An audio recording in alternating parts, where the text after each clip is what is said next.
All right, I just finished watching this movie for the first time, 1971's The Night Evelyn Came Out of the Grave, directed by Emilio Miraglia, who I believe only did one other movie, and it's another excellent Giallo film, Supernatural Giallo, The Red Queen Kills Seven Times. I've seen that one multiple times. I never got around to this one. First of all, shout out to my buddy Chris over at Black Glove Reviews on YouTube. He is a big fan of this movie and has encouraged me multiple times to check it out. I loved this movie. This was a very well made, very well paced, supernatural esque Giallo with a lot of different twists and turns. The look of the movie is gorgeous in a very haunting way. The camera work is great. The score is very, very good and really eerie and sets that dreamlike mood. And it's done by Bruno Nicolai, or Nicolai, however you pronounce it, who has done many, many great scores for Italian movies.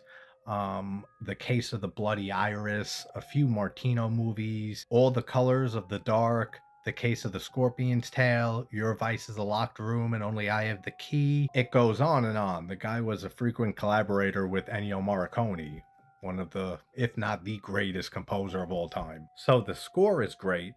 The cast is really good too. You have a whole bunch of familiar faces in the Giallo subgenre and Italian films. Although the guy who plays Alan, the main character, Anthony Stefan, I never really saw him in anything else. He's been in a lot of stuff, just not really in the horror genre back then. But he plays Alan, who is a rich man who lost his wife Evelyn, and he ended up losing his mind a bit, started kidnapping and killing random women that looked like Evelyn, redheads. His doctor, who's played by Giacomo Rossi Stewart, who I just watched so many different names. Joe Diamato's Death Smiles on a Murderer.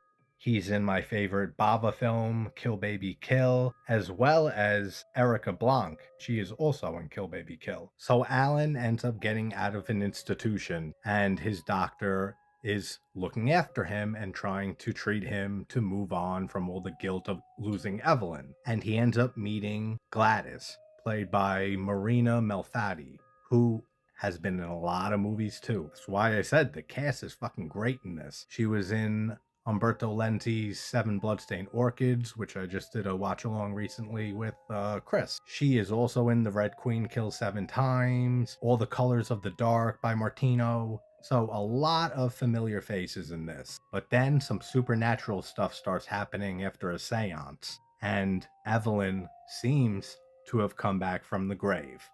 And a lot of mystery starts building, and a lot of twists and turns. It's a very atmospheric movie.